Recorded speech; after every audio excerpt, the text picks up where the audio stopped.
everyone, welcome to IQ Tab. So let's start with the editorial discussion for 22nd of February. तो सबसे पहले हम देखते हैं कि आज हमें कौन कौन सा एडिटोरियल को डिस्कस करना है। देखिए द हिंदू के अंदर एक आज काफी अच्छा एडिटोरियल आया हुआ है that talks about the NSC के मिस गवर्नेंस के बारे में। तो देखिए ये एक ऐसा टॉपिक है जिसके बारे में आपने 10-12 दिनों के अंदर काफी सुना होगा, काफी इसकी न्यूज वगैरह देखे होंगे, बट आज इसको हम एग्जैक्टली सेम मतलब टॉपिक को एक डिफरेंट प्रिज्म के ऊपर देखने की कोशिश करेंगे कि एग्जैक्टली जो कॉर्पोरेट गवर्नेंस है, जो कॉर्पोरेट वर्ल्ड है, उसके अंदर गवर्नेंस कितने स्ट्रांगली होता है, फिर कितने ट्रूली होता है। ठीक है, इसको हम काफी डिटेल के अंदर बात करेंगे इसके बारे में। And second will talk about work of democracy. Now this is very important. ये इंडिया और यूएसए के रिलेशनशिप के बारे में बात करता है, स्पेशली पोस्ट पैंडेमिक एरा के अंदर। मतलब जब कोविड धीरे धीरे रिड्यूस हो रहा है तो उस टाइम इंडिया और यूएसए साथ में मिलकर कैसे डेमोक्रेसी को और ज्यादा स्ट्रेंथन कर सकते हैं, इसके बारे में बात करेंगे। Let's move on to the first one. सबसे पहले जहां हम बात करने वाले हैं कि क्या कॉर्पोरेट गवर्नेंस जो है वो क्या सिर्फ एक इल्यूजन है या फिर सच में कॉर्पोरेट वर्ल्ड में कुछ ना कुछ गवर्नेंस वगैरह होता है। देखिए, हो सकता है कि आपको कॉर्पोरेट गवर्नेंस अभी समझ ना आ रहा हो, just wait for 5 to 10 minutes, आपको इजीली समझ आ जाएगा कि एग्जैक्टली कॉर्पोरेट गवर्नेंस क्या है और हम किस टाइप के इल्यूजन की बात कर रहे हैं। अगर आप इस पर्टिकुलर प्रॉब्लम को समझ लेंगे जो भी एनएससी के अंदर हुआ है, आपको इजीली समझ आ जाएगा। Before starting this particular tutorial, let me try and explain एक सिंपल सा फिनोमेना एग्जैक्टली क्या हुआ है पिछले 10-12 दिनों के अंदर, क्या हुआ है मैं आपको शॉर्ट में समझाने की कोशिश करता हूं, and after that you will very easily understand this particular tutorial. देखिए क्या है, इंडिया के अंदर डिफरेंट टाइप के स्टॉक एक्सचेंजेस हैं, राइट। स्टॉक एक्सचेंजेस मतलब दो टाइप के मेन इंडिया के अंदर है। One is called as national stock exchange and second is called as Bombay stock exchange. ठीक है, ये दो मेन टाइप के स्टॉक एक्सचेंजेस हैं। क्वेश्चन कम्स कि व्हाट इज स्टॉक एक्सचेंज। देखिए, सिंपल वर्ड्स में जो डिफरेंट कंपनीज वगैरह होती हैं, उनके जो स्टॉक्स होते हैं, उनके जो शेयर्स होते हैं, जिस एक पर्टिकुलर प्लेस पे उनको खरीदा या फिर बेचा जाता है, यानी कि बाइंग या सेलिंग ऑफ द स्टॉक्स जहां पर होता है, that particular place is called as stock exchange. I hope आप समझ गए। स्टॉक एक्सचेंज एक ऐसा प्लेस है जहां पर डिफरेंट कंपनीज के स्टॉक्स को, शेयर्स को, इन सबको खरीदा या फिर बेचा जाता है, तो that is called as stock exchange. तो इंडिया के अंदर दो मेन है, one is called as national stock exchange and second is called as Bombay stock exchange. Now देखिए, जितने भी स्टॉक एक्सचेंजेस होते हैं, they are always a part of secondary market. ठीक है, now all the secondary market they are always and every time regulated by SEBI. SEBI means security and exchange board of India. Again समझिए, NSC and BSc एक type के stock exchanges है। Stock exchanges होते हैं secondary market का part, and secondary market जो होता है that is directly regulated by SEBI.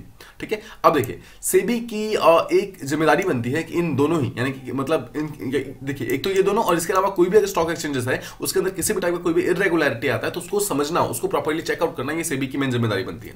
तो कुछ दिनों पहले क्या होता है, सेबी एक टाइप का इन्वेस्टिगेशन स्टार्ट करता है एनएससी के अंदर।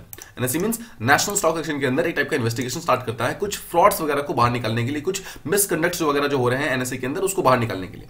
देखिए हुआ क्या था, 2016 के आसपास में there was a female called as Chanda Ramakrishna. ठीक है, चंद्रा रामाकृष्ण नाम की एक लेडी थी जो कि एनएससी की हेड थी। Just remember, Chandra Ramakrishna was very very important at that particular time because she became the first women chief, एक टाइप से first women CEO of this national stock exchange.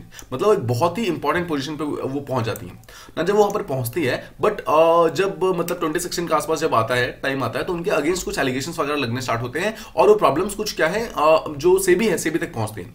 मतलब अगेन समझिए, एनएससी की जो चीफ थी 2016 के अंदर, उनका नाम था चंद्रा रामाकृष्ण। उनके अगेंस्ट कुछ कंप्लेंट्स वगैरह फाइल होती हैं, मतलब अगेंस्ट द ये जो सेबी है, सेबी के पास कुछ कंप्लेंट जाती है एनएससी के अगेंस्ट में, यानी कि एनएससी की जो सीईओ है उसके अगेंस्ट में। नाउ दो टाइप की मेन कंप्लेंट्स होती है, मैं आपको समझाता हूं शॉर्ट में। देखिए, one was the first problem was कि एक पर्सन था that was called as Anand Subramaniam. ठीक है, there is a person called as Anand Subramaniam. इस आनंद सुब्रमण्यम नाम के पर्सन का यहां पर गलत तरीके से अपॉइंटमेंट होता है। तो पहली जो सेबी जो इंक्वायरी स्टार्ट करती है वो इस चीज में स्टार्ट करती है कि एग्जैक्टली आनंद सुब्रमण्यम को किसने अपॉइंट किया और किस बेसिस पर अपॉइंट किया गया, क्या क्या यहां पर इरेगुलरिटी हुई है। और second, there is a concept of मतलब basically there is a concept called as colocation server. Now देखिए, को लोकेशन सर्वर जो है हमारे काम का बिल्कुल भी नहीं है। को लोकेशन सर्वर को अगर आप शॉर्ट में समझना चाहे तो आप ये समझ सकते हैं कि एनएससी का जो मेन सर्वर होता है, एनएससी का मेन सर्वर जहां पर सारे का सारा डेटा स्टोर किया जाता है, नॉर्मल केसेस में उसके आसपास में, मतलब इस पर्टिकुलर जो एनएससी के मेन सर्वर के आसपास में कोई भी कंपनी अपने खुद के प्राइवेट सर्वर्स को नहीं लगा सकती है। ठीक है, पहली बात तो। लेकिन क्या करती है एनएससी, एक हायर प्राइस पे एनएससी ने अलाउ कर दिया कि कोई कंपनी अगर चाहे तो हमारे आसपास भी सर्वर लगा सकती है। बट यहां पर क्या हुआ, कुछ यहां पर मतलब गलत तरीके से कुछ कंपनीज वगैरह ने क्या हुआ, उन सर्वर्स का डेटा वगैरह स्टार्ट करना, मतलब लेना स्टार्ट कर दिया। मतलब अगर आप सिंपल वर्ड्स में समझेंगे तो एनएससी के, देखिए एनएससी क्या है, एनएससी के अंदर कुछ तो प्राइमरी सर्वर्स होते हैं उनके, और कुछ उनके यहाँ पर बैकअप सर्वर्स होते हैं। ठीक है, देखिए हो सकता है कि आपको ये सब चीजें बहुत अच्छे तरीके से समझ ना आ रही हो, आपको इसको समझना नहीं है, मैं आपको just for the sake of understanding बता रहा हूं कि एग्जैक्टली क्या हो रहा है। ठीक है, देखिए एनएससी के अंदर एक बैकअप सर्वर होता है, उस बैकअप सर्वर से कोई भी कंपनी, कोई भी प्राइवेट कंपनी कोई भी डेटा ले नहीं सकती है। बट कुछ कंपनी ने यहां पर क्या किया, इस पर्टिकुलर मतलब सर्वर से डेटा लेना स्टार्ट कर दिया और इसी के एलिगेशंस वगैरह सेबी के पास जाते हैं और सेबी इस चीज को यहां पर चेकआउट करना स्टार्ट करते हैं। अगेन ये दो बहुत ही सिंपल से फंडा हुए थे, इन दोनों के कारण यहाँ पे इन्वेस्टिगेशन स्टार्ट हुआ था। अगेन समझिए, पहला प्रॉब्लम ये था, there was a person called as Anand Subramaniam, उस पर्टिकुलर पर्सन का गलत तरीके से अपॉइंटमेंट किया जाता है, तो उस चीज को चेक करने के लिए सेबी यहाँ पर इन्वेस्टिगेशन स्टार्ट करता है। एंड सेकंड चीज, एनएससी के अंदर जो सर्वर्स वगैरह थे उसके अंदर एक बैकअप सर्वर होता है। बैकअप सर्वर जो होता है उसके अंदर सारा का सारा डेटा स्टोर होता है एनएससी का, बट उस पर्टिकुलर सर्वर को कोई भी एक्सेस नहीं कर सकता है। बट कुछ कंपनीज के ऊपर इल्जाम लगाए जाते हैं कि वो कंपनी जो है वो एनएससी के उस पर्टिकुलर बैकअप सर्वर से डेटा चुरा रहे हैं, मतलब चुरा रहे हैं इन द सेंस वहां से डायरेक्टली एक्सेस कर रहे हैं। तो उन पर्टिकुलर कंपनीज के अगेंस्ट जो एलिगेशंस लगते हैं उसको अगेंस्ट सेबी यहां पर चेक करना स्टार्ट करता है। ये दो मेन प्रॉब्लम्स थी। बट द पॉइंट इज, जब सेबी इन्वेस्टिगेशन स्टार्ट करता है इन दोनों चीजों के लिए, एक्चुअली एक पूरी की पूरी एक न्यू गवर्नेंस की थ्योरी आती है। मतलब कि एक नया स्कैम पूरी तरीके से बाहर आता है, एक बहुत बड़ा मिस गवर्नेंस बाहर आता है। मतलब कि हम एक्चुअली जो चीज नहीं ढूंढ रहे थे, सेबी जो चीज नहीं ढूंढ रही थी, वो चीजें यहां से बाहर निकलती हैं। एग्जैक्टली देखिए क्या होता है। 2016 से पहले, मतलब 2016 के आसपास में, 2012 से लेकर 2016 का जो पीरियड था उसमें Chitra Ramakrishnan, as I told you, she was the CEO यानी कि chief executive officer of this NSC, यानी कि नेशनल स्टॉक एक्सचेंज की वो चीफ एग्जीक्यूटिव ऑफिसर यानी कि सबसे लार्जर हेड हुआ करती थी, मतलब बिल्कुल हेड, मतलब टॉप ऑफ द गवर्नेंस हुआ करती थी। नाउ व्हाट शी डिड, मतलब जब सेबी ने इन्वेस्टिगेशन वगैरह स्टार्ट किया तो उनके कुछ यहाँ पर ईमेल्स मिलते हैं, मतलब चित्रा रामाकृष्णन मैम के यहाँ पर कुछ ईमेल्स वगैरह मिलते हैं, और उस ईमेल्स के अंदर ये पाया जाता है कि उन्होंने कुछ डेटा को लीक किया है। फिर समझिए, इनका जो एनएससी की जो हेड थी, उनके ईमेल्स के, उनके प्राइवेट ईमेल्स के अंदर से कुछ ऐसे प्रूफ मिलते हैं जिसके थ्रू कुछ डेटा लीक के बारे में पता चलता है कि एनएससी के कुछ बहुत ही सेंसिटिव डेटास, ऐसे डेटास जो कि बिल्कुल टॉप ऑफिशियल्स को ही पता रहते हैं, वो डेटास जो ये चित्रा रामाकृष्णन है उन्होंने किसी दूसरे पर्सन के साथ शेयर किए हैं ऑन अ ईमेल। नाउ देखिए, किसके साथ शेयर किए हैं किसी को नहीं पता, ठीक है, but there is a person who is मतलब called as Himalayan yogi. Basically वो जो योगी वाला टर्म है ना, ये योगी टर्म यहीं से आ रहा है, बिकॉज एक्जैक्टली हमें पता नहीं है कि योगी है कौन। हमारे पास कोई प्रूफ नहीं है, हमारे पास कोई पर्सन नहीं है, हमारे पास कोई फेस नहीं है कि एक्जैक्टली पर्सन है कौन, बट हमें बस इतना पता है कि चित्रा रामाकृष्णन जो है उन्होंने किसी एक पर्टिकुलर पर्सन के साथ बहुत सारे डेटा शेयर किया हुआ है, and that data is very sensitive data. वो डेटा कहीं पर भी शेयर नहीं करना चाहिए था, ठीक है। उसके कारण क्या होता है, एनएससी की बहुत सारी जो रेपुटेशन वगैरह है वो यहाँ पर डिग्रेड होनी स्टार्ट हो जाती है। माइंड यू, मैं आपको एक चीज बताना चाहूंगा, जिसके साथ भी वो डेटा शेयर किया गया था उसने किसी भी पैसे का मिसमैनेजमेंट नहीं किया है, उसने कोई भी फ्रॉड नहीं किया है। बट द पॉइंट इज, देखिए, फ्रॉड नहीं हुआ इसका मतलब नहीं था कि हो सकता है आगे जाकर फ्रॉड नहीं होता, हो सकता है कि आगे जाकर फ्रॉड हो जाता, बट द पॉइंट इज कि अभी तक कोई भी फ्रॉड पाया नहीं गया है, ठीक है। ये था हमारा सारा का सारा मेन बैकग्राउंड। आई होप आपको एक्जैक्टली बैकग्राउंड समझ आ गया कि एक्जैक्टली एनएससी के अंदर स्कैम क्या हो रहा है, ठीक है। First was the appointment of Anand Subramanian, second is the co location of server. इन दोनों के कारण यहाँ पे इन्वेस्टिगेशन स्टार्ट होता है, बट जब इन्वेस्टिगेशन स्टार्ट होता है तो यहाँ पर एक पूरी की पूरी नई प्रॉब्लम स्टार्ट होती है, एक नई प्रॉब्लम इमर्ज होती है, जहां पर यह पता चलता है कि 2016 के आसपास में जो चित्रा रामाकृष्णन है उन्होंने बहुत सारा सेंसिटिव डेटा किसी के साथ शेयर किया हुआ है। नाउ देखिए, किसके साथ शेयर किया हुआ है वो किसी को नहीं पता है। Let me tell you a simple सा ईमेल आईडी। नाउ कौन सा ईमेल आईडी के ऊपर ये शेयर किया गया था? I think it was rig या जुर समा। देखिए, रिग यार जुर समा, ठीक है, @outlook.com। This was the email ID जिसके साथ ये पर्टिकुलर सारा का सारा डेटा यहां पर स्टोर किया गया था। Now again, this all thing is not important from examination point of view. I told you for your understanding, आपको एक्जैक्टली पता होना चाहिए कि एक्जैक्टली आसपास प्रॉब्लम क्या चल रही है, ठीक है। Now this was all the thing. अब हम इस चीज के बेसिस पे इस पर्टिकुलर एडिटोरियल को समझने की कोशिश करते हैं कि एक्जैक्टली क्या हुआ है। अब आप, आई होप आप समझ गए कि एक्जैक्टली कॉर्पोरेट गवर्नेंस की बात क्या कर रहे हैं हम। ये देखिए, जो एनएससी के हेड थी, क्या उनको सारा का सारा डेटा शेयर करना चाहिए था? क्या इसके क्या सच में एनएससी के अंदर कोई गवर्नेंस है भी? क्या यहाँ पर जो बोर्ड ऑफ डायरेक्टर्स है वो सही से काम कर भी रहे हैं? इन्हीं सब चीजों के बारे में हम बात करने वाले हैं। देखिए समझिए, पिछले 10 दिनों से जो एनएससी के बारे में जितने भी रेवोल्यूशंस वगैरह हुए हैं, जितने भी चीजें खुलासे हो रहे हैं, जितने भी चीजें बाहर आ रही हैं, वो चीज कहीं ना कहीं ऐसी चीजें हैं जो कि आपको डिसबिलीफ मतलब वो कर देगी, कॉज कर देगी। बिकॉज आप ये एक्सपेक्ट भी नहीं कर सकते कि एनएससी, नेशनल स्टॉक एक्सचेंज की जो सीईओ, यानी कि इतनी ज्यादा एजुकेटेड पर्सन, इतनी ज्यादा लिटरेट पर्सन, इतनी ज्यादा सेंसिबल एक वुमन, जो कि you know she became the first woman to head this particular organisation, and she is actually sharing this data. वो मतलब she is actually sharing this data with a person called as Yogi, ठीक है। मतलब how is she sharing this all data and किसके साथ exactly कर रही है, no one knows. But the point is कि ऐसा क्यों कर रही है? This is one of the biggest problems, ठीक है। अगर देखिए, इसको अगेन समझिए कि ये वर्ल्ड की one of the largest companies, मतलब जो एनएससी है, वन ऑफ द वर्ल्ड की largest and one of the most influential companies में से एक है, और वो अपना डेटा का मतलब जो हिमालयन योगी के साथ शेयर कर रही है। No, this is a big upset, यहाँ पर बहुत बड़ी प्रॉब्लम है। और ये चीज देखिए, कहीं ना कहीं हमारे गवर्नेंस का जो स्ट्रक्चर है उसको पूरी तरीके से फेल कर रहा है, स्पेशली कॉर्पोरेट गवर्नेंस का। तो यहां पर सेबी इसका चीज का चेक करना स्टार्ट करता है, और सेबी के जो इस पर्टिकुलर जो इन्वेस्टिगेशन का जो इंचार्ज है, he is called as Anand Barua.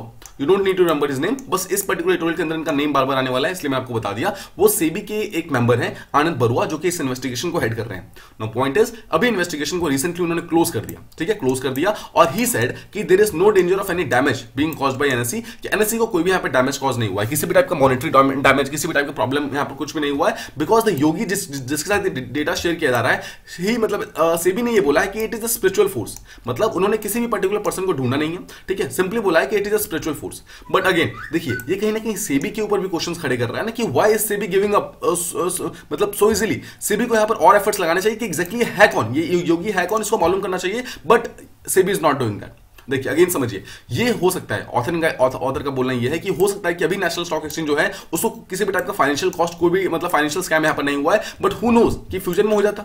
और सेकंड चीज, ऑल्दो यहां पर फाइनेंशियल स्कैम नहीं हुआ है एनएससी के साथ, बट यहां पर रेपुटेशन डैमेज सोचिए, हमारा एक ऐसा स्टॉक एक्सचेंज जो कि लिटरली वर्ल्ड का one of the biggest stock exchange में से एक था, नेशनल स्टॉक एक्सचेंज, जो कि जिसके ऊपर नेशनल वर्ड यूज किया था, मतलब डायरेक्टली इंडिया को सिग्निफाई कर रहा है। Now this particular stock exchange has been reputed down because of this misgovernance. सोचिए इसकी रेपुटेशन कितनी खराब हुई है, not just in India but in entire world, कितनी ज्यादा इसकी रेपुटेशन खराब हुई है। इतने सारे कॉन्फिडेंशियल इंफॉर्मेशन को जो चित्रा रामाकृष्णन ने जो शेयर किया था ऑन दैट पर्टिकुलर, मतलब with that particular person, that was a serious lapse. ऐसा तो मतलब this was not even possible, किसने ऐसा सोचा भी नहीं होगा कि एक इतनी ज्यादा हाई मतलब पोस्ट की एक वुमेन या फिर मैन जो है वो इतना सारा डेटा किसी सेकंड पर्सन के साथ शेयर कर सकते हैं, ठीक है। आई होप आप यहां पर मेन चीजों को समझ गए। अब जैसा मैंने आपको बताया, आनंद सुब्रमण्यम जिसका मतलब गलत तरीके से जिसका वो हुआ था, यहां पर हुआ था ना, अपॉइंटमेंट हुआ था, ये वाला देखिए, जो फर्स्ट प्रॉब्लम जो था एक्चुअली जिसके कारण इन्वेस्टिगेशन स्टार्ट हुआ था, ठीक है, इस चीज के बारे में थोड़ा सा बात करते हैं। देखिए होता यह है कि जो आनंद सुब्रमण्यम नाम का एक पर्सन होता है, जिसको एक्चुअली पहले स्ट्रेटेजिक एडवाइजर की तरह मतलब अपॉइंट किया जाता है नेशनल सिक्योरिटी एक्शन के अंदर, मतलब एनएसए के अंदर, और फिर धीरे धीरे उनको इंक्रीज कर दिया जाता है, मतलब उनके पोस्ट को काफी ज्यादा इंक्रीज किया जाता है। इसके बारे में समझते हैं। देखिए सबसे पहली प्रॉब्लम तो ये होती है कि जिस टाइम वो मतलब जो आनंद सुब्रमण्यम थे उनको जब मतलब इंक्लूड किया जाता है एनएससी के अंदर, तो उससे पहले किसी भी टाइप का कोई एडवर्टाइजमेंट नहीं आता है कि जॉब के लिए। मतलब पॉइंट क्या है, सिंपल सी पॉइंट ये है कि नेशनल स्टॉक एक्सचेंज या फिर किसी भी बॉडी के अंदर जब भी कोई वैकेंसी खाली होगी तो उसके लिए आपको एडवर्टाइजमेंट देना होता है। उसके लिए आपको मल्टीपल यहाँ पर कैंडिडेट्स आएंगे, मतलब जो भी अप्लाई करेंगे, ऑब्वियसली आप सबका इंटरव्यू लोगे, सबका आप टेस्ट लोगे, उसके बाद you will select a particular person. But यहाँ पर किसी भी टाइप का कोई एडवर्टाइजमेंट नहीं किया गया था, सिंपली मिस्टर आनंद सुब्रमण्यम को हैंड पिक किया गया था।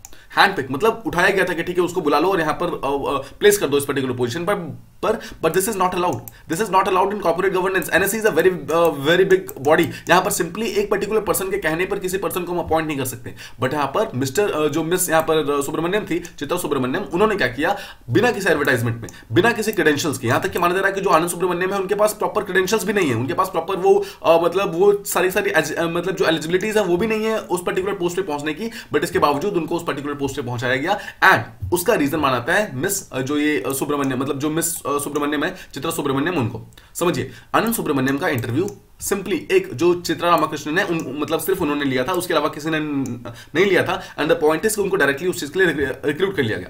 नाउ चलो ठीक है, रिक्रूट किया तो किया, बट द पॉइंट इज कि उनको 10 टाइम्स ज्यादा सैलरी दी जा रही थी, आनंद सुब्रमण्यम को 10 टाइम्स ज्यादा सैलरी दी जा रही थी as compare to the last time, मतलब जो लास्ट सैलरी उनकी थी। देखिए समझिए इसको, आनंद सुब्रमण्यम इससे पहले एक किसी प्राइवेट कंपनी के एक सिंपल सा वो हुआ करता था, मतलब कि उसको एनालाइज करता था, मतलब बेसिकली एक टाइप का सजेस्टर हुआ करता था, ठीक है। बट अचानक से उस पर्टिकुलर पर्सन को एक कंसल्टेंट की तरह मतलब सेलेक्ट किया जाता है, एक मतलब कंसल्टेंट की तरह उसको नियुक्त किया जाता है, and that too in national stock exchange, और फिर उस पर्टिकुलर पर्सन को 10 गुना ज्यादा सैलरी दी जाती है, ठीक है। This was one of the biggest frauds. Second चीज, इसको कंसल्टेंट की तरह मतलब इनको हायर किया गया, और उसके बाद उनको इतनी सारी पावर्स दी गई, ऑपरेशनल पावर्स उनको इतनी सारी दी गई कि ये जो चंदा रामाकृष्णन थी मतलब उनके बाद ये सेकंड मोस्ट पावरफुल पर्सन बन गए नेशनल स्टॉक एक्सचेंज के अंदर। अगेन समझिए, एक कंसल्टेंट की तरह इनको हायर किया गया, उसके बाद इनको इतनी सारी पावर दी गई आनंद सुब्रमण्यम को, he became second in command just after this चंदा रामाकृष्णन, मतलब जस्ट सीईओ के बाद, समझिए। और इसके बाद मिस रामाकृष्णन यानी जो चंद्रा रामाकृष्णन थी, उन्होंने एक और दिमाग बहुत ये लगाया कि उन्होंने इस अरविंद जो ये आनंद सुब्रमण्यम था उनको एक मैनेजमेंट के अंदर इंक्लूड नहीं किया। नो देखिए, वो सारे के सारे पर्सन जो कि मैनेजमेंट के अंदर इंक्लूडेड होते हैं, they are directly under the regulation of SEBI. But Anand Subramaniam को यहाँ पर मैनेजमेंट के अंदर इंक्लूड नहीं किया जाता है, उनको सिर्फ एक कंसल्टेंट की तरह रखा जाता है।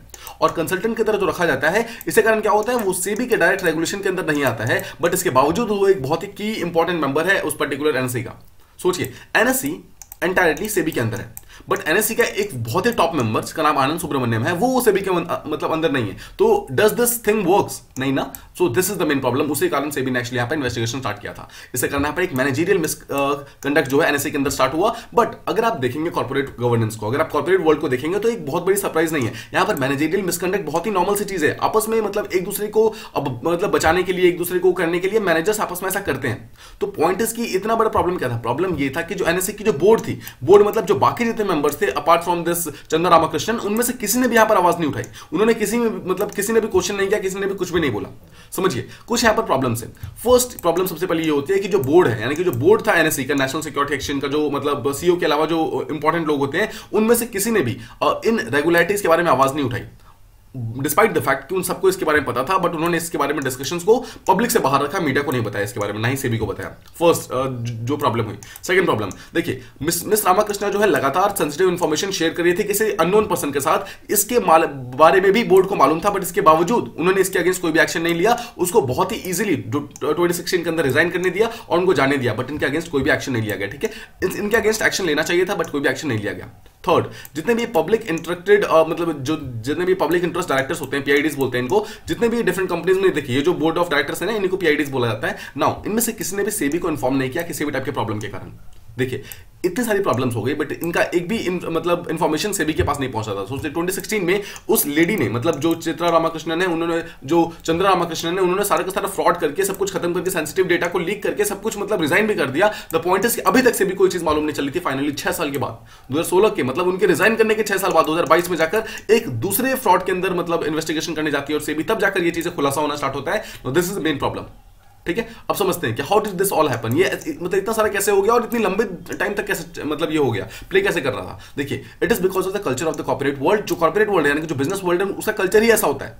अगर एक पर्टिकुलर पर्सन मतलब अगर सक्सेस प्रोवाइड करता है, जैसे मान लीजिए ये जो चंद्र रामाकृष्णन थी, उन्होंने काफी सक्सेस प्रोवाइड किया था। उन्होंने ये जो नेशनल स्टॉक एक्सचेंज है उसको काफी ऊपर लेकर गई थी, मतलब उनके प्रॉफिट को काफी इंक्रीज किया था। उसके कारण जितने भी बोर्ड मेंबर्स थे सबको प्रॉफिट हुआ था। मतलब देखिए जितने भी बोर्ड मेंबर्स है वो कहीं ना कहीं शेयर होल्डर्स होते हैं, और जो शेयर होल्डर्स होते हैं ऑब्वियसली वो मतलब उनके खुद के शेयर्स होते हैं। तो अगर एनएससी यहां पर अच्छा करेगी तो ऑटोमेटिकली उनके शेयर्स इंक्रीज होंगे। तो पॉइंट क्या है, देखिए जो चंद्र रामाकृष्णन थी, उन्होंने एनएससी को इतने अच्छे तरीके से इतने ऊपर तक लेकर गई कि ऑब्वियसली हर एक पर्सन को काफी अच्छा प्रॉफिट मिला। अब देखिए हर एक पर्सन को प्रॉफिट मिला, तो उन्होंने उस पर्टिकुलर मतलब लेडी को, यानी कि चंद्र रामाकृष्णन को, किसी भी दूसरे प्रॉब्लम के लिए वहां पर छोड़ दिया, मतलब फॉरगिव कर लिया। उनको क्वेश्चन करना स्टार्ट नहीं किया, डिस्पाइट द फैक्ट कि वो दो गलत काम कर रही थी। पहला आनंद जो सुब्रमण्यम का जो अपॉइंटमेंट था वो गलत था, और सेकंड चीज सेंसिटिव डेटा का लीक होना गलत था। बट इसके बावजूद उनको कोई भी क्वेश्चन नहीं किया जाता है, जस्ट बिकॉज उन्होंने एनएससी को काफी अच्छे पोजीशन पे पहुंचा दिया था। देखिए अगर आप एनएससी को समझेंगे, नेशनल स्टॉक एक्सचेंज को समझेंगे, एनएससी एक बहुत ही इंपॉर्टेंट बॉडी की तरह रिवॉल्व हुई है पिछले 20 साल के अंदर। और स्पेशली अगर आप इंडिया के स्टॉक एक्सचेंज को समझेंगे, इंडिया के स्टॉक एक्सचेंज में से टॉप 2 में से एक पहुंच गई है नेशनल स्टॉक एक्सचेंज। उसके कारण इसका जो प्रॉफिट्स है वो बहुत ज्यादा इंक्रीज होता है, और ये प्रॉफिट एक्चुअली जितने भी बोर्ड के मेंबर्स हैं सबके पास जाते हैं। तो देखिए जो बोर्ड्स हैं उनका मानना यह है कि अगर जो हमारी जो सीईओ है, अगर हमें इतने सारे प्रॉफिट दिला रही है तो हम उसकी कुछ गलतियों को माफ कर सकते हैं। And despite this particular thing, despite इतनी सारी गलतियां करने के बावजूद उनको लगातार माफ करते रहे, और सेबी के पास इंफॉर्मेशन नहीं पहुंची और लगातार सेंसिटिव डेटा लीक होता रहा। This is one of the biggest factor.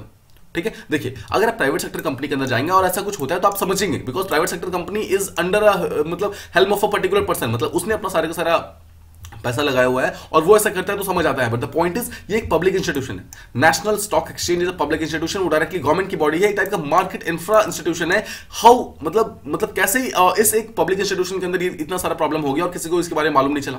यहां पर कोई मार्जिन ऑफ एरर नहीं है, यहां पर ऐसा नहीं कि गलती हो गई इसके कारण हम इसे छोड़ देंगे। द पॉइंट इज कि अभी चलिए ठीक, अभी समझ आता है कि किसी भी टाइप का फाइनेंशियल इरेगुलरिटी नहीं हुआ। जस्ट सपोज कि अगर फाइनेंशियल इरेगुलरिटी हो ही जाता फिर क्या होता। आई होप आप इसी को समझ रहे हैं। देखिए अगर आप इस इनफेक्टिव बोर्ड्स की बात करेंगे, ऑल्दो देखिए बोर्ड के अंदर इतने मतलब बड़े बड़े लोग बैठे हुए हैं, आप उनके क्रेडेंशियल्स वगैरह को, आप उनकी एलिजिबिलिटी को क्वेश्चन नहीं कर सकते। मतलब इतने बड़े मेंबर्स एनएससी के बोर्ड के अंदर बैठे हुए हैं कि हो सकता है कि उनके जैसे मतलब जो मतलब बड़े बड़े लोग हैं वहां तक शायद पूरे इंडिया के अंदर प्रेजेंट ना हो, मतलब इतने ज्यादा एजुकेटेड लोग हैं। बट प्रॉब्लम इज कि उन्होंने but they fail to measure up, मतलब उन्होंने उनमें से एक ने भी आवाज नहीं उठाई।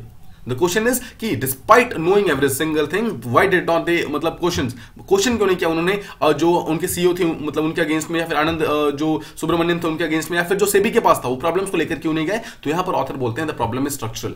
The problem is not just कि जो ये एक सीईओ है, सीईओ यहां पर कुछ प्रॉब्लम कर रही है। The problem is structural. The problem is कि किस तरीके से बोर्ड मेंबर्स का सिलेक्शन होता है। और सेकंड प्रॉब्लम इज कि कोई भी पेनल्टी नहीं है अगर कोई भी पर्सन अपनी ड्यूटी को सही से नहीं करता है। तो हम दो प्रॉब्लम्स के बारे में बात करने वाले हैं। The first problem is about कि एग्जैक्टली किस तरीके से बोर्ड के मेंबर सेलेक्ट होते हैं, और सेकंड चीज उनका किसी भी टाइप का पेनल्टी वगैरह क्यों नहीं। देखिए पहले अगर आप समझेंगे कि जो बोर्ड के मेंबर्स होते हैं they are selected by the top management, again by the CEO यानी कि चंद्रा रामाकृष्णन, मतलब हरसेल्फ, शी हरसेल्फ डिसाइड्स कि बोर्ड मेंबर्स कौन कौन होने वाले हैं। तो सोचिए अगर एक खुद डिसाइड कर रही है कि बोर्ड मेंबर्स कौन होंगे, तो क्या बोर्ड मेंबर्स इसके अगेंस्ट कभी भी आवाज उठाएंगे? नहीं उठाएंगे, right. This is the biggest problem. और देखिए जो बोर्ड मेंबर्स की जो पोजीशन होती है ना, एक बहुत ही ल्यूक्रेटिव और बहुत ही प्रेस्टिजियस पोजीशन होती है। यहाँ पर हर एक पर्सन पहुंचना चाहता है, तो कोई नहीं चाहता कि वहां पर जो भी सीईओ वगैरह यानी जो टॉप मैनेजमेंट है उसके बैड बुक्स में आ जाए, फिर उनके अगेंस्ट कोई भी आवाज उठाकर वो अपनी पोजीशन को खो दे। इसके कारण कोई भी पर्सन यहाँ पर अपनी आवाज नहीं उठाता है और चुपचाप जो उसको बोला जाता है वो अपना काम करता रहता है, सिंपल वर्ड्स में, ठीक है। अगर किसी पर्सन ने मैनेजमेंट को चैलेंज किया यानी कि टॉप मैनेजमेंट यानी कि सीईओ को या फिर किसी ऐसे पर्सन को डायरेक्टली चैलेंज करने की कोशिश की, तो बहुत ही सिंपल सी मतलब है कि उसका अगली बार में टर्म रिन्यू नहीं होगा, यानी कि वो दोबारा उसके बाद कोई बोर्ड मेंबर नहीं बन पाएगा। इसके अलावा मान लीजिए किसी एक पर्टिकुलर पर्सन ने अगर आवाज उठा भी दी, तो not just the top management but also his जितने भी इसके कलीग्स वगैरह होते हैं जो उसके आसपास में काम करते हैं, वो लोग भी कहीं ना कहीं उसका साथ छोड़ देते हैं, वो भी उसके साथ में मतलब बैठते नहीं है, उससे बातचीत नहीं करते हैं। The point is corporate world के अंदर ये चीजें बहुत ज्यादा देखी जाती है। नाउ यहाँ पर ऑथर का बोलना यह है कि जब तक जितने भी बोर्ड मेंबर्स हैं वो सबके सब टॉप मैनेजमेंट के द्वारा सेलेक्ट होते रहेंगे, कोई मतलब कुछ भी चेंज नहीं होने वाला है। बिकॉज ऑब्वियसली जो पर्सन आपको अपॉइंट कर रहा है आप उसके अगेंस्ट में कभी क्वेश्चन करोगे ही नहीं, राइट। तो यहां पर बोला जा रहा है ऑथर के द्वारा कि अगर हमें सच में कुछ चेंजेस लाने हैं तो पहली बात तो हमें selection of the board members के रूप में चेंजेस लाने होंगे कि एक्जैक्टली वो सेलेक्ट कैसे होते हैं। यहां पर बोला जा रहा है कि जो टॉप मैनेजमेंट है यानी कि सीईओ वगैरह है उनको अलाउ करो कि आप मैक्सिमम 50% मेंबर्स आप चूज कर सकते हो बोर्ड के, बट जो बाकी जो 50% यानी कि जो बाकी आधे मेंबर्स हैं they must be chosen by various stakeholders, जैसे कि फाइनेंशियल इंस्टीट्यूशंस, बैंक्स हो गए, छोटे छोटे शेयर होल्डर्स हैं, एम्प्लॉइज हैं, इनको भी आप अलाउ करो एटलीस्ट इनका 1 2 3 4 इतने मेंबर्स होने में, तभी जाकर कुछ इंडिपेंडेंट डायरेक्टर्स होंगे and they will not be accountable to the top management, they will be accountable directly to the stakeholders जिन्होंने उसको अपॉइंट किया है। समझिए अगर एक पर्टिकुलर पर्सन को डायरेक्टली चंद्रा रामाकृष्णन वो अपॉइंट कर रही है तो डायरेक्टली वो उसके लिए अकाउंटेबल है, यानी कि अगर वो कुछ गलती भी करती है तो वो कोई भी क्वेश्चन नहीं करेगा। बट द पॉइंट इज कि if a particular person is appointed by a different stakeholder, जैसे सपोज कि एक पर्टिकुलर बैंक है वो अपने किसी भी पर्सन को वहां पर भेजता है, एनएससी के अंदर भेजता है, तो obviously that particular person will not be accountable to Chandra Ramakrishnan. अगर उसके अगेंस्ट कोई भी आवाज उठानी हो तो वो डायरेक्टली उठा सकता है। बट अगेन ऑथर यहां पर यही बोलते हैं कि हमें यह भी पता है कि चीज नहीं होने वाला है, बिकॉज ऑब्वियसली कॉर्पोरेट गवर्नेंस के अंदर, कॉर्पोरेट वर्ल्ड के अंदर ये सब चीजें बहुत ही स्ट्रांग है, स्पेशली बोर्ड ऑफ डायरेक्टर्स, जितने भी यहाँ पर जो टॉप मैनेजमेंट है ये सब बहुत ही ज्यादा यहाँ पर असिमिलेटेड है, इनको आप जल्दी से हटा नहीं सकते। यहां पर देखिए अगर आप अभी का इशू भी देखेंगे तो यहां पर 5 इंडिपेंडेंट डायरेक्टर्स हुआ करते थे, 5 इंडिपेंडेंट डायरेक्टर्स में से किसी ने भी यहां पर सेबी को इन्फॉर्म नहीं किया, हर एक पर्सन यहां पर फेल हो गया। तो किस तरीके से आप ये मतलब उम्मीद कर सकते हो कि बाकी जितने भी मेंबर्स वगैरह होंगे वो इसके लिए काम करेंगे या फिर नहीं करेंगे। अब देखिए जो सेकंड प्रॉब्लम यहां पर है वो ये है कि बोर्ड मेंबर्स जो है इनको अपनी ड्यूटी करने के लिए या फिर नहीं करने के लिए किसी भी टाइप का वो नहीं है, मतलब बेसिकली अकाउंटेबिलिटी नहीं है। मतलब अगर वो कुछ नहीं करते हैं तो उसको किसी भी टाइप की पेनल्टी नहीं मिलेगी। देखिए जो रिसेंट केस आया है एनएससी का नेशनल स्टॉक एक्सचेंज का, उसके अंदर सेबी ने जो वाइस चेयरमैन है एनएससी के, देखिए चेयरमैन तो हम समझ गए जो चंद्रा रामाकृष्णन हुआ करती थी वो थी, जो वाइस चेयरमैन थे he was a person called as Ravi Narayan. Ravi Narayan को डायरेक्टली सेबी ने पकड़ लिया और सेबी ने बोला कि आप ही हो मतलब जो कि डायरेक्टली अकाउंटेबल हो, बिकॉज आपने कोई भी आवाज नहीं उठाई। तो रवि नारायण का सिंगल सा स्टेटमेंट है कि आप मुझे सिंगल आउट क्यों कर रहे हो, बिकॉज पूरे का पूरा बोर्ड जो है एनएससी का हर एक पर्सन को इसके बारे में पता था, they all are collectively responsible, मुझे सिर्फ अकेले को सिंगल आउट क्यों किया जा रहा है just because I am eight the post of vice chairman, right. इस चीज के लिए मुझे सिर्फ यहां पर नहीं किया जा रहा बिकॉज वाइस चेयरमैन यहां पर अकेला पावरफुल नहीं होता है, और जब तक पूरा का पूरा बोर्ड साथ नहीं देता है एनएससी का तब तक वाइस चेयरमैन अकेला कुछ नहीं कर सकता है। That is the thing Ravi Narayan is saying. Again समझिए Ravi Narayan is at the post of vice president of National Stock Exchanges, that is a very very big post, and now he is saying कि मैं accountable नहीं हूं just because पूरा board member यहां पर है। देखिए आई एम नॉट सेइंग कि रवि नारायण सही है गलत है, that is a different question all together. The point is कि यहां पर देखिए ना ही पूरे बोर्ड ने यहां पर किसी भी टाइप का इनिशिएटिव लिया, ना ही रवि नारायण ने किसी टाइप का मतलब किसी भी टाइप का इनिशिएटिव लिया। द पॉइंट इज कि बोथ ऑफ देम फेल्ड। यहां पर जो रेगुलेटर्स वगैरह हैं, जो सेबी वगैरह हैं, उनको इन डायरेक्टर्स के अगेंस्ट डिसीजंस लेने होंगे, यानी उनको बेसिकली पेनलाइज करना होगा, उनको किसी न किसी तरीके का शो करना होगा कि एग्जैक्टली कैसे मतलब उनको वापस रास्ते पे लाया जा सकता है। अगर किसी भी तरीके का यहां पर गलती की जाती है रेगुलेटर्स के द्वारा तो उनको पेनलाइज करना बहुत ही ज्यादा इंपॉर्टेंट है। यहां पर देखिए ये चीज तो हम यहां पर दो चीज समझ गए। पहला हमने मतलब ये समझा कि जो बोर्ड ऑफ मेंबर्स हैं उनको टॉप मैनेजमेंट के द्वारा डायरेक्टली अपॉइंट नहीं किया जाना चाहिए, और सेकंड हमने समझा कि अगर कोई बोर्ड ऑफ जो डायरेक्टर है अगर कुछ गलती करता है तो उनको पेनलाइज करना चाहिए। और थर्ड चीज यहां पर यह भी है कि जो रेगुलेटर दमसेल्व्स, जैसे कि यहां पर सेबी है, सेबी को यहां पर भी मतलब क्वेश्चन के आंसर करने होंगे। सेबी यहां पर खुद बच के नहीं जा सकता बिकॉज सेबी ने यहां पर बहुत सारी गलतियां की। पहली गलती मैंने आपको स्टार्टिंग में बताया था, सेबी ने उस योगी की आइडेंटिटी को ढूंढने की कोई कोशिश नहीं कर रहा है। सेबी ने सिंपली बोल दिया कि वो एक टाइप का स्पिरिचुअल फोर्स है, स्पिरिचुअल गुरु है। अरे स्पिरिचुअल गुरु है तो आप उसको एटलीस्ट पकड़ो सही, at least try to find out कि who is that particular person, right देखिए, ना ही उसने साइबर पुलिस की हेल्प ली, ना ही इस पर्टिकुलर साइबर सेल की हेल्प ली सेबी ने टू फाइंड आउट कि एग्जैक्टली वो पर्टिकुलर जो मैंने आपको ईमेल एड्रेस बताया था rigyarjur@outlook.com, एग्जैक्टली वो पर्टिकुलर किसका है, किसका वो ईमेल आईडी है, you can easily find out, but no one is मतलब एक्चुअली ट्राइंग टू। ठीक है, अब देखिए अगेन समझिए, अगर आप जितनी भी ऑडिटिंग वगैरह हो रही है, जितनी भी यहाँ पर चेकिंग्स वगैरह हुई है, उसके थ्रू आप रेगुलेटर का परफॉर्मेंस चेक कर सकते हो कि एग्जैक्टली सेबी ने कितना अच्छे तरीके से अपना काम किया है फिर नहीं किया है। अगर आप समझोगे कि जो इंटरनल प्रोसेस वगैरह हुई क्या यहाँ पर सही से हो रही है, अगर इंटरनल प्रोसेस सही से नहीं हो रही है तो हमें कैसा रूल बनाना चाहिए कि जितने भी इंटरनल प्रोसेस हैं, जितने भी गवर्नेंस मैकेनिज्म्स हैं, स्पेशली रेगुलेटर्स यानी कि सेबी हो गया, आरबीआई का, इन सबका, उनको भी एक पब्लिक स्क्रूटनी करना चाहिए, मतलब उनको भी टाइम टू टाइम चेक करना चाहिए कि क्या ये बॉडी सही से काम कर रही है या फिर नहीं कर रही है। अगेन देखिए, हर बार कोई अगर स्कैम होगा और स्कैम के बाद जाकर हम जो बाहर जाकर रोड पे जाकर प्रोटेस्ट करते हैं, हम धरने देते हैं, हम वहां पर जाकर बहुत सारी चीजें करते हैं, द पॉइंट इज कि आउटरीच जब खत्म हो जाता है ना, जब प्रॉब्लम खत्म हो जाती है, उसके बाद करने से कोई दिक्कत नहीं है, कोई फायदा ही नहीं है एक्चुअली। हमें प्रॉब्लम को सॉल्व करना है तो हमें प्रॉब्लम होने से पहले स्टेप्स लेने होंगे, हमें उसकी मतलब प्रोएक्टिविटी यहाँ पे शो करनी होगी। देखिए एनएससी का अगर प्रॉब्लम हो चुका है, इतना सारा सेंसिटिव डेटा यहाँ पर लीक हो गया है, अब हम यहाँ पर कुछ भी कर ले वो डेटा यहाँ पर वापस नहीं आने वाला है। द पॉइंट इज कि we should have acted in the first place. जब ये डेटा हमारे पास था उस टाइम हमें इस गवर्नेंस को और ज्यादा स्ट्रॉन्ग करना चाहिए था, हमने इस गवर्नेंस को स्ट्रॉन्ग नहीं किया, हमने एक पर्टिकुलर पर्सन के पास इतनी ज्यादा पावर्स दे दी कि उसने ये सारा का सारा डेटा यहाँ पे लीक कर दिया, सिंपल वर्ड्स में, राइट। तो यहाँ पर हर चीजों को आफ्टर वर्ड्स में करने का जो हमारा सबसे बड़ा दिक्कत है ना इंडिया का, कि मतलब चीजें जब हो जाती है उसके बाद उसके अगेंस्ट आवाज उठाने स्टार्ट करते हैं, उस चीज को हमें हल्का सा चेंज करना होगा, हमें यहाँ पर प्रोएक्टिविटी लेकर आनी होगी। मतलब देखिए हमें पता है कि प्रॉब्लम्स यहाँ पर है, कॉर्पोरेट गवर्नेंस के अंदर जो प्रॉब्लम है वो हमें डे वन से पता है, हमें डे वन से उसको सॉल्व करने की कोशिश करना चाहिए, हमें ये वेट नहीं करना चाहिए कि द प्रॉब्लम विल कम उसके बाद हम उसके अगेंस्ट एक्शंस लेंगे, राइट। देखिए अगर हमें यहाँ पर कोई भी चेंजेस करने हैं, अगर हम चाहते हैं कि फ्यूचर में ऐसा कुछ भी ना हो, सबसे पहली बात तो हमें बहुत सारे इंस्टीट्यूशनल रिफॉर्म्स करने होंगे, और 3 इंस्टीट्यूशनल रिफॉर्म्स उसके बारे में हमने पीछे बात की। आई होप आपको ये फर्स्ट आर्टिकल काफी डिटेल के अंदर हमने बात की, और जो भी यहाँ पे एनएससी का इशू था आई होप आपको वो काफी अच्छे से समझ आ गया होगा। ठीक है, let's move on to the next one.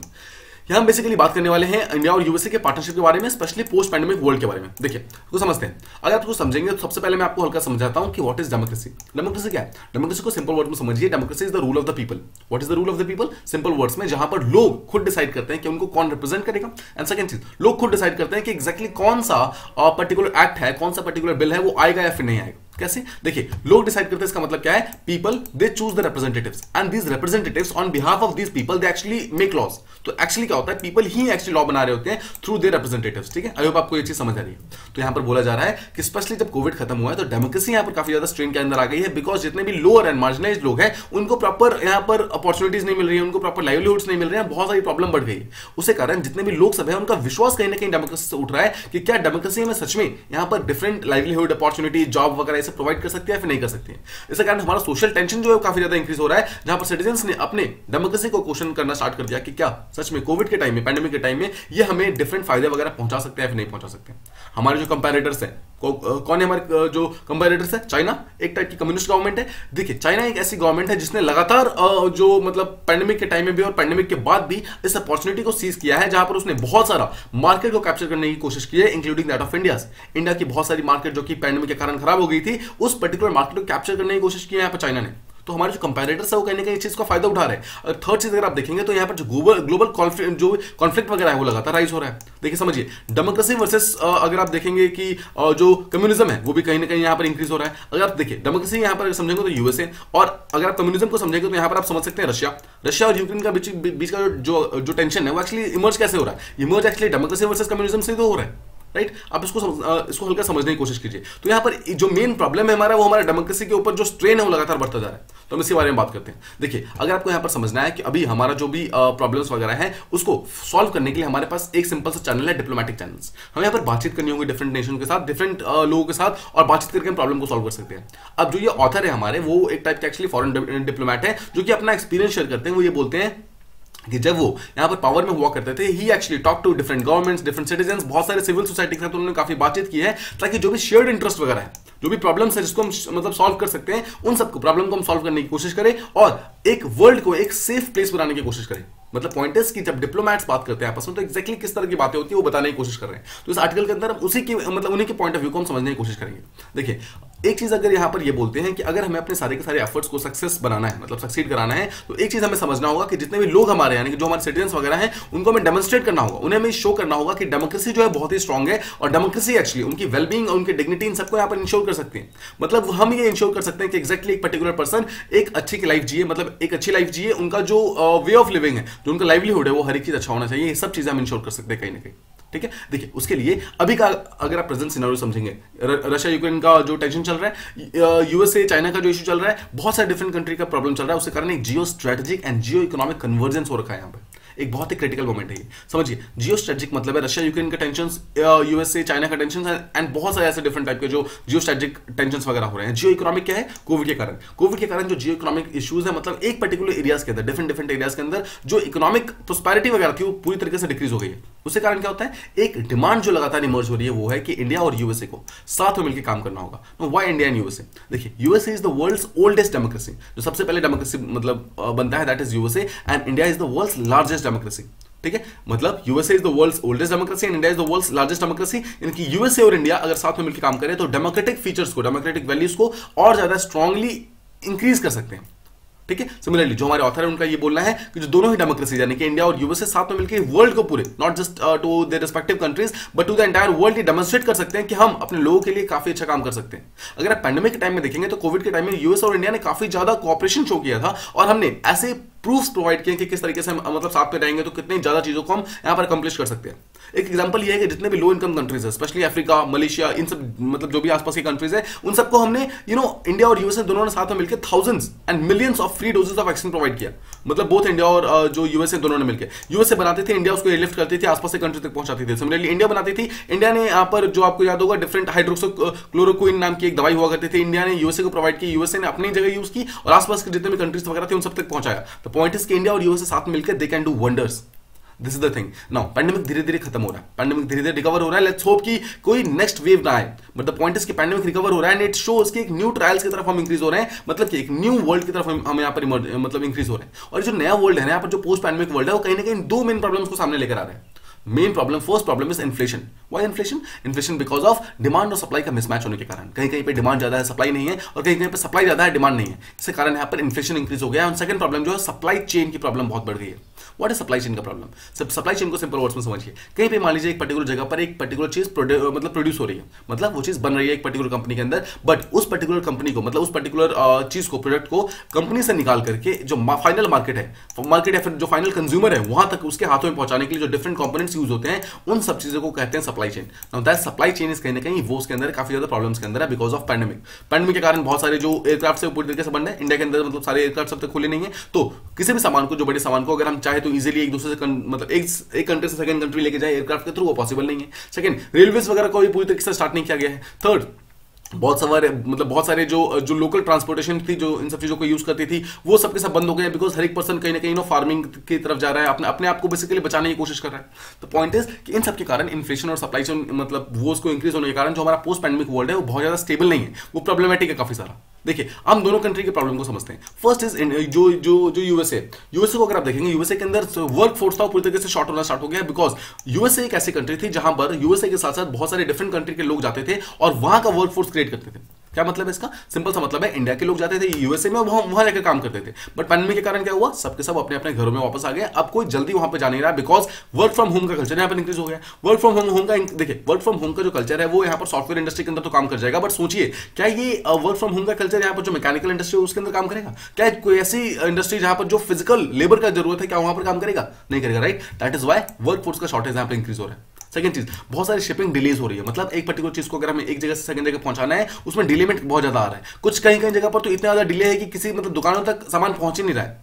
ये अमेरिका की सबसे बड़ी दिक्कत है। अगर आप इंडिया को समझेंगे तो इंडिया में जो प्राइसेस राइज हो रहे हैं, जैसे कि जितने भी एसेंशियल कमोडिटीज है, लाइक फ्यूल हो गया, कुकिंग ऑयल हो गया, इन सब के प्राइसेस अगर आप देखेंगे तो आसमान तक पहुंच गए। आपने देखा होगा कुकिंग ऑयल जिसका प्राइस कुछ दिनों पहले 90 रुपीज के आसपास था, now this is being sold at around 180 rupees, almost double the price.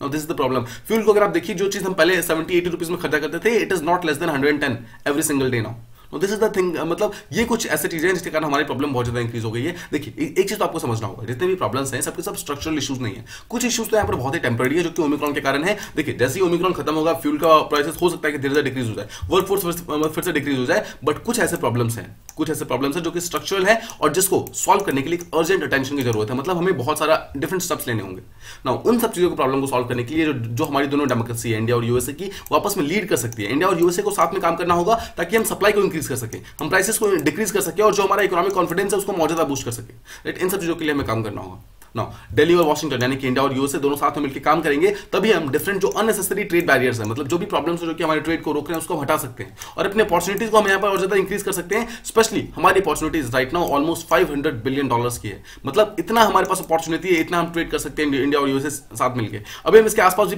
मतलब कहीं पे पहुंच नहीं पा रहे हैं, हमें यहाँ तक पहुंचना होगा। दिस इज द नीड, ये हमारी नीड है। बिकॉज देखिए अगर इंडिया और यूएसए आपस में ट्रेड करेगा तभी तो हम दोनों कंट्री के आसपास में सामान आएगा, और सामान आएगा तो हम आपस में अपने जो कंज्यूमर्स हैं, हमारे जो सिटीजन हैं, वहां तक हम सामान को पहुंचा सकते हैं, ठीक है। देखिए समझिए, इसके साथ में हमारा जो सप्लाई चेन है, सप्लाई चेन जो मैंने आपको बताया अभी, सप्लाई चेन को स्ट्रॉन्ग करना बहुत जरूरी है, और नॉट जस्ट इन इंडिया और यूएसए बट पूरे वर्ल्ड के ग्लोबल लेवल के सप्लाई चेन को बहुत ही स्ट्रॉन्ग करना जरूरी है। इसके अलावा हमें बहुत सारे डिफरेंट सेक्टर्स के अंदर यहाँ पर डायरेक्टली इन्वॉल्व होने की जरूरत है, पार्टनरशिप करने की जरूरत है, जैसे कि defence sector, energy sector, health care sector, agriculture sector, every single sector के अंदर इंडिया और यूएसए साथ में मिलकर काम कर सकता है, तभी हम प्रॉब्लम्स को सॉल्व कर सकते हैं।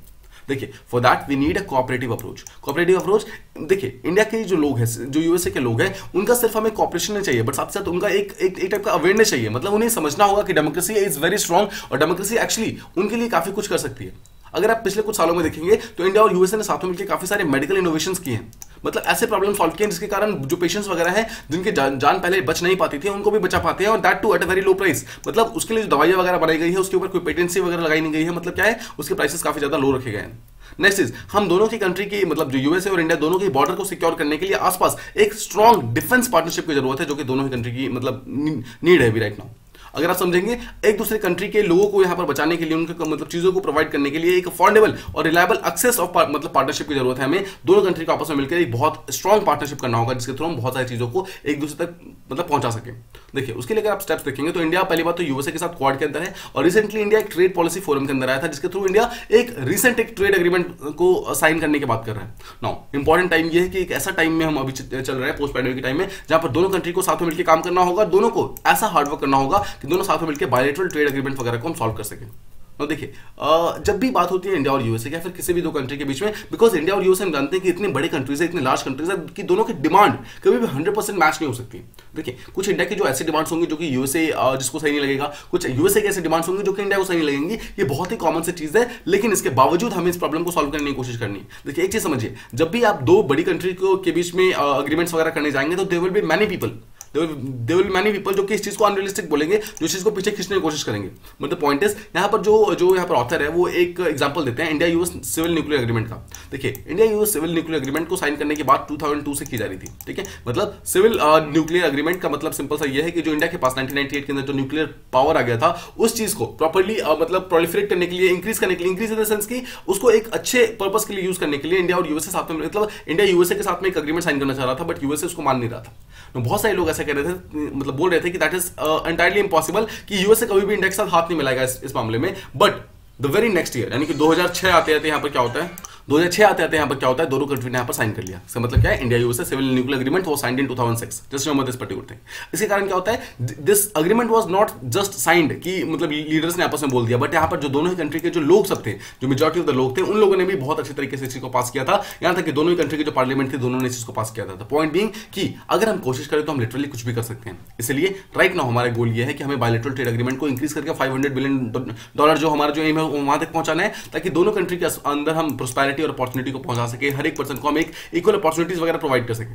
देखिए 21st सेंचुरी जो है वो पैंडेमिक के अलावा एक बहुत ही कॉम्पिटिटिव और बहुत ही रिस्की जियोपॉलिटिकल अरेना प्रोवाइड करता है। देखिए पैंडेमिक तो एक टाइप का मतलब एक ऐसी चीज था जो कि एक टाइप का अनइनवाइटेड था, लेकिन 21st सेंचुरी में जब हम यहाँ पर इंक्लूड हुए थे, मतलब जब हमने यहाँ पर एंटर किया था, तो हमें उसी टाइम पता था कि ये पर्टिकुलर सेंचुरी बहुत ही कॉम्पिटिटिव होने वाला है, specially because of the rise of China. तो हम जानते थे इस चीज को, ठीक है। अब पैंडेमिक के कारण ऑल्दो यहाँ पर प्रॉब्लम थोड़ी इंक्रीज हो गई है, बट इसके बावजूद हमें अपने जो भी हमारे एम वगैरह थे हम उसे छोड़ नहीं सकते, हमें उसको यहाँ पर लगातार स्प्रेड करते रहना होगा। इंडिया को यहाँ पर बहुत सारे स्टेप्स लेने होंगे। इंडिया को अपने ट्रेड बैरियर्स को यहाँ पर रिड्यूस करना होगा ताकि अमेरिकन गुड्स वगैरह को इंडिया के अंदर आने दे। सिमिलरली बहुत सारे ऐसे लोग हैं जो कि अमेरिका के अंदर जाके काम करना चाहते हैं, अमेरिका उनको वीजा प्रोवाइड नहीं कर रहा है, इंडिया अमेरिका को रिसेंटली वो जो टैलेंट बैरियर लगा रखा है उसको यहाँ पर बंद करना होगा। इसके अलावा बहुत सारे डिफरेंट रेगुलेटरी प्रैक्टिस वगैरह को उसको और ज्यादा मतलब इंप्रूव करना होगा। हमारे इंडिया का जो और वर्ल्ड का जो सप्लाई चेन है उसको और ज्यादा स्ट्रॉन्ग करना होगा। हमें एक दूसरे कंट्री के अंदर इन्वेस्टमेंट को और ज्यादा इंक्रीज करना होगा। और ये सब चीजें अगर हम करेंगे तो हम डेमोक्रेसी को जो भी चैलेंजेस वगैरह आ रहे हैं उन चैलेंजेस को हम साथ में मिलकर फेस कर सकते हैं।